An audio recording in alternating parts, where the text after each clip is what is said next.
जिमें बच्चे अपनी पढ़ाई की शुरुआत करते हैं, LKG UKG तो शुरुआत होती है। कोई भी मनुख शुरुआत करता है, उसकी शुरुआत थोड़े तो होती है। इवें शुरुआत होनी है सुनन तो। अज सुनिया है, हो सकता है जो सुनिया है सारा समझ विच ना आए, ये हो सकता है, क्योंकि जिहड़ी स्रोत है वो मनुख की इन्नी गहरी नहीं। मैं एक होर भी बेनती करा, मनुख नूं सुनिया होया वही याद रहिंदा है जिस दे विच उसदा इंटरस्ट है, जिस दे विच उसदी रुचि है। जिस चीज़ दे विच उसदी रुचि नहीं है वो उसनूं याद नहीं रहिंदा। पर शुरुआत की है, पहला हौली हौली मनुख का जिहड़ा मन है, जिहड़े संस्कार ने वो धुपदे ने। शुरुआत होंदी है सुनन तो। जे मनुख सुनेगा ही नहीं फिर अगे चलेगा नहीं। महाराज कहते गाउना है तो फिर सुनना है। फिर जो कुछ सुनिया उसनूं मन दे विच वसाउणा है, जो कुछ भी सुनिया। पर एक गल आप जी ने जिंदगी विच नोट की होएगी, कई बारी पिता अपने बच्चे नूं कुछ हदायतां करदा है, बेटा आ चीज़ चंगी है, ये माड़ी है, बड़ियां हदायतां करदा है। पर सारे दियां सारियां हदायतां बच्चा अपनी जिंदगी विच लागू नहीं करता। बड़ी बारी असीं वेखदे हां और एक सुनन ते कहण विच आउंदा है, फलाणे दा बच्चा उसकी गल नहीं मनदा। हुण पिता ते गल कह रहा है, बच्चा सुनदा नहीं है। फिर सियाणे लोग इसकी की काढ़ कढ़ते हैं, क्यों नहीं सुनता है? फिर कहते उसका दिमाग ही काम नहीं करता, ये कह देंगे। पता नहीं की वह कर्म है। बड़ी बारी लोग उन्होंने समझा समझा के थक गए ने, वो गल समझ में आती ही नहीं। बड़ी बारी समझा समझा के एवें ही वो साकत पुरुष हुंदा है जिस दे भाग माड़े हुंदे ने। बड़ी बारी धर्म दीयां हदायतां उसनूं दित्तियां जांदियां ने, उहदी समझ विच नहीं आउंदी। कारण की है? जिसने समझना है वो समझण दे लई तैयार नहीं, जिसने सुनना है वो सुनन दे लई तैयार ही नहीं। इस करके जिहड़ा सुन लैंदा है वही मन सकता है। सुनी हुई चीज़ मनुख के अंतर आत्मे विच टिक जाए, ये बड़ी बड़ी घालना है। वो तां ही टिकी रहेगी जे अंदर साफ है। जे अंदर किसी चीज़ दे पाउण दी जगह है तां ही तो वो टिकेगी। जिवें एक फकीर दे कोल एक व्यक्ति गया, मैं तेरे तो परम दुनिया के आनंद के बारे जानना है, की हुंदा वो आनंद। फकीर उसनूं कहंदा तू थोड़ी देर बैठ, चाह पानी पी, फिर इस दे उत्ते अगे चर्चा करांगे। फकीर ने चाह लैके आंदी उसनूं गिलास पकड़ा दिता। गिलास पाया, पाउंदा रहा, चाह गिलास भर गया, चाह थल्ले डिगनी शुरू हो गई। वो व्यक्ति कहन लगा, फकीर तेनू विख नहीं रहा गिलास भर गया है, उसदे विचों बाहर डिग रहा, तेनू समझ नहीं आ रहा। फकीर कहंदा यही तो गल मैं तेनू समझाउणी चाह रहा। जेड़े बर्तन पहले ही भरे हुए ने उन्हां विच होर कुछ नहीं पैंदा। जेड़े बर्तन पहला भरे, जेड़े मनां दे अंदर हजे दुनियावी वासनावां ने, काम दी है, क्रोध दी है, लोभ दी है, उन्हां दे विच होर चीज़ नहीं पैंदी। और ये परम आनंद की चीज़ तो बिल्कुल भी नहीं पैंदी। इस करके धर्म के ग्रंथां नूं पढ़िया जा सकता है,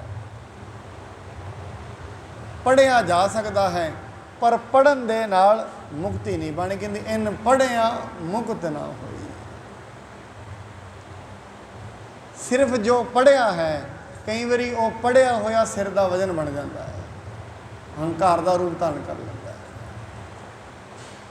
इस करके पढ़ी हुई चीज़ जरूरी नहीं है, वो पढ़ी हुई चीज़ उसनूं फायदा भी देवे, कई बारी नुकसान कर जाती है। इस तरह एक ग्रंथ है मिलिंद प्रश्न, ਉਹਦੇ ਵਿੱਚ एक भिक्षु है नागसैन ਤੇ एक राजा है मिलिंद, दोवां ਦਾ आपस ਦੇ ਵਿੱਚ ਗੱਲਾਂ ਬਾਤਾਂ ਨੇ। ਉਹਦੇ ਵਿੱਚ ਉਹ ਕਹਿੰਦਾ ਹੈ, हे भिक्षु नागसैन, विवेक ਤੇ ਗਿਆਨ ਦੇ ਵਿੱਚ ਕੀ ਫਰਕ ਹੁੰਦਾ ਹੈ? ਗਿਆਨ ਕੀ ਹੁੰਦਾ ਹੈ, ਵਿਵੇਕ ਕੀ ਹੁੰਦਾ ਹੈ? ਕਹਿੰਦਾ ਜਿਹੜਾ ਵਿਵੇਕ ਹੁੰਦਾ ਹੈ ਉਹ ਤੇ ਸਿਰਫ ਬੋਧ ਹੈ, ਸਮਝ। ਉਹ ਤੇ ਪਸ਼ੂਆਂ ਕੋਲ ਵੀ ਹੁੰਦਾ ਹੈ, ਸਮਝ ਪਸ਼ੂਆਂ ਕੋਲ ਵੀ ਹੈ। ਜਿੰਨੀ ਕੁ ਉਹਨਾਂ ਨੂੰ ਜ਼ਰੂਰਤ ਹੈ ਉਹਨਾਂ ਕੋਲ ਸਮਝ ਹੈ, ਜਿੰਨੀ ਕੁ ਉਹਨਾਂ ਨੂੰ ਜ਼ਰੂਰਤ ਹੈ। ਜਿਹੜਾ ਵਿਵੇਕ ਹੁੰਦਾ ਉਹ ਤੇ ਸਿਰਫ ਬੋਧ ਹੈ, ਪਰ ਜਿਹੜਾ ਗਿਆਨ ਹੈ ਇਹ ਕੱਟ ਦਿੰਦਾ ਹੈ। ਇਹ ਜ਼ਰੂਰੀ ਨਹੀਂ ਜਿਹਦੇ ਕੋਲ ਵਿਵੇਕ ਹੈ, ਧਰਮ ਦੇ ਬਾਰੇ ਜਾਣਦਾ ਹੈ, ਆਤਮਾ ਪਰਮਾਤਮਾ ਬਾਰੇ ਜਾਣਦਾ ਹੈ, जिस ने पढ़िया है, ये जरूरी नहीं उन्हें जान भी लिया हो, जरूरी नहीं। इस करके जेड़ा मनुख ने सुनिया है, क्योंकि दुनिया के उत्ते पढ़न दान की चीज़ नहीं, सब कुछ सुनना ही है, तां करके महाराज ने सुनन ते मनन दियां पौड़ियां लिखियां ने। पढ़न दान की तो चीज़ नहीं, क्योंकि जो पढ़ांगे वो भी तो सुनांगे ही ना। भावें कोई दूजा पढ़ के सुनाए, भावें आप पढ़िए, पढ़िया उदों तो ही मुकम्मल नहीं हुंदा जदों तो ही सुनिया ना जाए। इस करके महाराज कहते जे सुनन की जाच आ जाए फिर की मिलता है? सुने सिद्ध पीर सुरनाथ, सुने धरत धवल आकाश, सुने दीप लो पाताल, सुने पोहे न सकै काल, नानक भगतां सदा विगास, सुने दुख पाप का नाश। दुखा कलेशां ते पापां दा नाश हो जाता है सिर्फ सुनन दे नाल। कौन सुने? मन सुने। जे को मन जाने मन कोय। जे कोई मनुख सुन लवे, सुनना किने है? मन ने। ये जेड़े कन ने, ये साधन ने, ये मन ते ही गल नूं पहुंचाउंदे ने। हुण मन अपने ध्यान विच रुझिया होए नहीं सुनेगा, फिर मन जिहड़ी चीज़ दे विच जुड़िया होया है उहदी सुनेगा। बस जिधर ध्यान जुड़िया है उहदे बारे ही सुनेगा। इस करके खबरां नूं लोग 2-2 घंटे भी सुन लैंदे ने, 5 मिनट भी परमात्मा का कीर्तन नहीं सुनिया जाता, 10 मिनट नहीं सुनिया जाता। क्यों? खबरां दे विच मन जुड़िया होया है। न्यूज़ सुनी जा सकती है, 3-3 घंटे मनुख सुन लैंदा है, ना अकदा है ना थकदा। एक बारी एक राजा है, राजे के दरबार में रहिंदा है कालीदास। उस दरबार दे विच ना एक व्यक्ति मूर्तियां लैके आया 3, और तीनों मूर्तियां इक्को साइज दियां सन, इक्को वर्गियां, सोने दियां मूर्तियां तीनों इक्को ही। कहंदा राजा ये 3 मूर्तियां ने, इक्को साइज है, सारा कुछ इक्को है, पर इन्हां तिन्नां दा मुल इक्को जा नहीं है। कमाल होगी, 3 मूर्तियां इक्को वर्गियां ने, इक्को साइज दियां ने, मुल एक क्यों नहीं? तेरे दरबार दे विच जे कोई सियाणा मनुख है दी परख करा लै। कालीदास आया, कालीदास ने परख करनी शुरू की। वो कहंदा एक तिल्ला लैके आओ, तिल्ला लैके आंदा गया, एक मूर्ति जो ने कन दे विच पाया तो दूजी साइड चो तिल्ला निकल गया।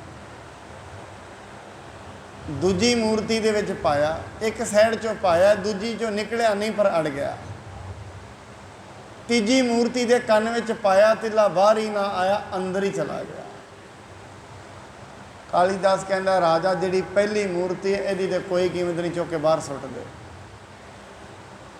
ਦੂਜੀ ਕਹਿੰਦਾ ਇਹਦੀ ਕੁਝ ਕੀਮਤ ਹੈ, ਕਹਿੰਦਾ ਇਹ ਜਿਹੜੀ ਤੀਜੀ ਹੈ ਇਹਦੀ ਤੇ ਕੀਮਤ ਹੀ ਕੋਈ ਨਹੀਂ, ਬੇਸ਼ਕੀਮਤੀ ਹੈ, ਬੇਸ਼ਕੀਮਤੀ। ਕਹਿੰਦੇ ਕਿਉਂ?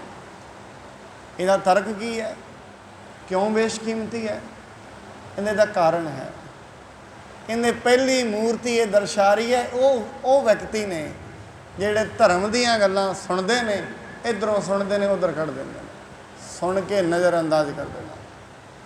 ਐਸੀ ਗੱਲ ਨਹੀਂ, ਇਹ ਭਾਰਤ ਦੇਸ਼ ਦੇ ਵਿੱਚ ਅਸੀਂ ਰਹਿੰਦੇ ਹਾਂ, ਰੱਬ ਦੀ ਗੱਲ ਕਦੇ ਨਾ ਸੁਣੀ। ਇੱਥੇ ਥਾਂ ਥਾਂ 'ਤੇ ਮੰਦਰ, ਗੁਰਦੁਆਰੇ, ਮਸਜਿਦ ਹੈ, ਥਾਂ ਥਾਂ 'ਤੇ ਰੱਬ ਦੇ ਕਥਾ ਕੀਰਤਨ ਹੋ ਰਹੇ ਨੇ ਕਿ ਮਨੁੱਖ ਨੇ ਸੁਣਿਆ ਨਹੀਂ ਕਦੇ? ਬੜੀ ਵਾਰੀ ਸੁਣਿਆ, ਪਰ ਸੁਣ ਕੇ ਮਨੁੱਖ ਇਗਨੋਰ ਕਰਦਾ ਕਿਹਨੂੰ? ਪਰਮਾਤਮਾ ਨੂੰ। ਪਰ ਯਾਦ ਰੱਖੋ, ਜਿਹੜੇ ਲੋਕ ਏਡੇ ਵੱਡੇ ਪਰਮਾਤਮਾ ਨੂੰ ਇਗਨੋਰ ਕਰ ਦਿੰਦੇ ਨੇ ਉਹ ਕਿੱਥੇ ਸੁੱਖ ਪ੍ਰਾਪਤ ਕਰਨਗੇ? ਜਿਨ੍ਹਾਂ ਪਰਮਾਤਮਾ ਦੇ ਨਾਮ ਨੂੰ ਇਗਨੋਰ ਕਰ ਦਿੱਤਾ ਉਹ ਕਿੱਥੇ ਸੁੱਖ ਪ੍ਰਾਪਤ? ਇਗਨੋਰ ਦਾ ਮਤਲਬ ਇਗਨੋਰ ਤੋਂ ਇਗਨੋਰੈਂਸ ਬਣਦਾ ਹੈ, ਅਗਿਆਨਤਾ। ਜਿਨ੍ਹਾਂ ਪਰਮਾਤਮਾ ਨੂੰ ਇਗਨੋਰ ਕਰ ਦਿੱਤਾ ਉਹ ਅਗਿਆਨੀ ਲੋਕ ਨੇ, ਮੂਰਖ ਨੇ, ਮੂੜ ਨੇ। ਦੂਜਾ ਕਹਿੰਦੇ ਦੂਜੇ ਉਹ ਨੇ ਜਿਹੜੇ ਸੁਣਦੇ ਨੇ, ਉਹਨੇ ਦੂਜੇ ਦੇ ਕੰਨ ਵਿੱਚੋਂ ਪਾਇਆ ਤੇ ਦੂਜੇ ਦੇ ਮੂੰਹ ਵਿੱਚੋਂ ਨਿਕਲ ਗਿਆ। ਕਹਿੰਦੇ ਦੂਜੇ ਉਹ ਨੇ ਸੁਣਦੇ ਨੇ, ਥੋੜ੍ਹਾ ਬਹੁਤਾ ਸੁਣਦੇ ਨੇ, ਦੂਜਿਆਂ ਨੂੰ ਸੁਣਾ ਲੈਂਦੇ ਨੇ, ਬਸ ਇਹ ਉਹ ਨੇ। ਚਲੋ ਇਹਨਾਂ ਦੀ ਕੋਈ ਕੀਮਤ ਹੈ, ਕੰਨ 'ਚੋਂ ਪਾਇਆ ਮੂੰਹ 'ਚੋਂ ਨਿਕਲੀ। ਇਹ ਸੁਣਦੇ ਤੇ ਹੈਗੇ ਨੇ ਪਰ ਸੁਣਾ ਲੈਂਦੇ ਨੇ। ਤੀਜਾ ਗੁਣ ਹੈ, ਕਹਿੰਦੇ ਇਹਨੇ ਸੁਣਿਆ ਆਪਣੇ ਅੰਦਰ ਹੀ ਲੈ ਗਿਆ, ਬਸ ਸੁਣਿਆ ਦੁੱਖ ਪਾਪ ਕਾ ਨਾਸ। ਇਹ ਤੀਜੇ ਉਹ ਨੇ ਜਿਹੜੇ ਸੁਣਦੇ ਨੇ, ਵਿਚਾਰ ਕੇ ਆਪਣੇ ਅੰਤਰ ਆਤਮਾ ਦੇ ਵਿੱਚ ਸਥਿਤ ਹੋ ਜਾਂਦੇ ਨੇ। ਤੀਜੇ ਉਹ ਲੋਕ ਨੇ। ਇਸ ਕਰਕੇ ਇਹਨਾਂ ਲੋਕਾਂ ਦੀ ਕੋਈ ਕੀਮਤ ਨਹੀਂ, ਇਹਨਾਂ ਦੇ ਵਿੱਚ ਆਨੰਦ ਬਣਿਆ ਰਹਿੰਦਾ ਹੈ। ਇਸ ਕਰਕੇ ਆਪ ਜੀ ਸੰਗਤ ਵਿੱਚ ਆਉਂਦੇ ਹੋ, ਸੁਣਨਾ ਹੈ ਜਿਹੜਾ, ਇਹ ਪਹਿਲਾ ਕਦਮ ਹੈ, ਇਹ ਪਹਿਲਾ ਸਟੈਪ ਮਨੁੱਖ ਰੱਖਦਾ ਹੈ। ਜੇ ਕਿਤੇ ਪਹਿਲੇ ਤੋਂ ਹੀ ਡੋਲ ਗਿਆ ਦੂਜੇ ਤੇ ਨਹੀਂ ਛੱਡਿਆ ਜਾਏਗਾ। ਪਰਮਾਤਮਾ ਦਾ ਦਵਾਰ ਵੀ ਪੌੜੀਆਂ ਜਿਵੇਂ ਹੈ, ਸੁਰਤ ਦੇ ਪੜਾਅ ਨੇ, ਇੱਕ ਦਾ ਦੂਜੇ ਦਾ। ਹੌਲੀ ਹੌਲੀ ਆਪਣੇ ਆਪ, ਕਦੇ ਸੁਰਤ ਦੀ ਪਰਖ ਵਿੱਚ ਨਹੀਂ ਪੈਣਾ ਚਾਹੀਦਾ, ਹੰਕਾਰ ਆ ਜਾਏਗਾ। ਫਿਰ ਇਹਦੀ ਪਰਖ ਕੀ ਕਰਨੀ ਹੈ? ਤੇ ਇਹ ਪਿਰਮ ਪਿਆਲਾ ਖਸਮ ਕਾ ਜੈ ਭਾਵੈ ਤੈ ਦੇ। ਇਸ ਕਰਕੇ ਕੱਲ੍ਹ ਤੋਂ ਹੀ ਅਸੀਂ ਸ਼ਰਵਣ ਕੀਤਾ ਸੀ, ਕੁਝ ਐਸੇ ਛੋਟੇ ਦਿਲ ਦੇ ਲੋਕ ਗੁਰੂ ਘਰ ਸੇਵਾਵਾਂ ਕਰਦੇ ਨੇ, ਜਿਹੜੇ ਆਪਣੇ ਆਪ 'ਚ ਕਹਿਣ 'ਚ ਗੁਰੂ ਦੇ ਸਿੱਖ ਨੇ ਪਰ ਹਜੇ ਡੋਲ ਜਾਂਦੇ ਨੇ। ਕਿਉਂ? ਸਿਰਫ ਸੁਣਿਆ ਤੇ ਸੁਣਾਇਆ, ਅੰਦਰ ਨਹੀਂ ਗਿਆ। ਸੋ ਇਸ ਕਰਕੇ ਉਹ ਕੀ ਕਰਦੇ ਨੇ, ਹਰਿਮੰਦਰ ਸਾਹਿਬ ਦਾ ਸਰੋਵਰ ਬਣ ਰਿਹਾ, ਉਹ ਕੀ ਕਰਦੇ ਹਨ, ਨਾਲ ਦੀ ਨਾਲ ਮਹਾਰਾਜ ਤੇ ਕਹਿੰਦੇ ਨੇ ਸਾਰਾ ਚੂਨਾ ਲਾਓ, ਉਹ ਗਾਰਾ ਲਾਈ ਜਾਂਦੇ ਹਨ। ਆਓ ਹੁਣ ਸਤਿਗੁਰੂ ਜੀ ਮਹਾਰਾਜ ਕੋਲ ਫਿਰ ਸਿੱਖ ਸ਼ਿਕਾਇਤ ਕਰਦੇ ਨੇ, ਗੁਰੂ ਜੀ ਅੱਗੋਂ ਕੀ ਕਹਿੰਦੇ ਹਨ, ਇਸ ਨੂੰ ਸ਼ਰਵਣ ਕਰੀਏ। ਆਰੰਭ ਕਰਨ ਤੋਂ ਪਹਿਲਾਂ ਸਤਿਗੁਰੂ ਜੀ ਵੱਲੋਂ ਬਖਸ਼ੇ ਪਾਵਨ ਗੁਰੂ ਮੰਤਰ ਨਾਲ ਸਾਂਝ ਪਾਈਏ। ਸਤਨਾਮ ਸ਼੍ਰੀ ਵਾਹਿਗੁਰੂ ਸਾਹਿਬ ਜੀ, ਸਤਨਾਮ ਸ਼੍ਰੀ ਵਾਹਿਗੁਰੂ ਸਾਹਿਬ ਜੀ।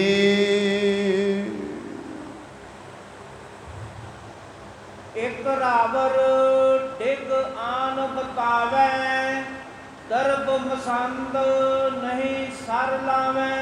ਇੱਕ ਸਿੱਖ ਨੇ ਆਪ ਜੀ ਨੂੰ, ਗੁਰੂ ਸਾਹਿਬ ਜੀ ਨੂੰ ਆ ਕੇ ਦੱਸਿਆ, ਸਤਿਗੁਰੂ ਜੀ ਜਿਹੜੇ ਸਿੱਖ ਤੁਸੀਂ ਮਸੰਦ ਅੱਗੇ ਸੇਵਾਵਾਂ ਤੇ ਲਾਏ ਨੇ, ਉਹ ਚੰਗੀ ਤਰ੍ਹਾਂ ਸੇਵਾਵਾਂ ਨਹੀਂ ਨਿਭਾ ਰਹੇ ਹਨ। ਧਨ ਕੋ ਆਵਣ ਜਾਵਣ ਜੋਈ, ਤਿਸ ਗਤ ਕੋ ਨਹਿ ਜਾਣੈ ਕੋਈ। ਸਤਿਗੁਰੂ ਜੀ ਉਹ ਇਸ ਚੀਜ਼ ਨੂੰ ਨਹੀਂ ਜਾਣਦੇ ਵੀ ਧਨ ਕਿੱਥੋਂ ਆਉਂਦਾ ਹੈ ਤੇ ਕਿਵੇਂ ਆਉਂਦਾ ਹੈ। ਉੱਥੇ ਮਨੁੱਖਾਂ ਨੂੰ ਵੇਖਦੇ ਪਏ ਨੇ, ਕਿਉਂਕਿ ਜਿਹੜਾ ਮਨੁੱਖ ਹੈ ਨਾ, ਜਿਹੜਾ ਮਨੁੱਖ ਦਾ ਹਜੇ ਤਾਈਂ ਮਨ ਪਰਮਾਤਮਾ ਨਾਲ ਨਹੀਂ ਜੁੜਿਆ, ਉਹ ਹਜੇ ਤਾਈਂ ਜਿਹੜੇ ਸਾਧਨ ਨੇ ਨਾ ਧਨ ਦੇ, ਉਹਨਾਂ ਨੂੰ ਸੱਚ ਮੰਨ ਬੈਠਾ ਹੈ। ਮੈਂ ਦੂਜੀ ਤਰਫੋਂ ਬੇਨਤੀ ਕਰਾਂ, ਜਿਵੇਂ ਮਾਤਾ ਹੈ, ਪਿਤਾ ਹੈ, ਰਿਸ਼ਤੇਦਾਰ ਨੇ, ਜਾਂ ਦੁਕਾਨ ਦੇ ਉੱਤੇ ਗ੍ਰਾਹਕ ਨੇ, ਬਿਜ਼ਨਸ ਦੇ ਵਿੱਚ ਸਾਡੇ ਕਲਾਇੰਟ ਨੇ, ਇਹ ਜਿੰਨੇ ਵੀ ਲੋਕ ਆਉਂਦੇ ਨੇ ਨਾ, ਜੇ ਕਿਸੇ ਵੀ ਤਰੀਕੇ ਨਾਲ, ਇਹ ਸਾਰੇ ਸਾਧਨ ਨੇ, ਦੇਣ ਵਾਲੇ ਨਹੀਂ ਹਨ। ਇਹ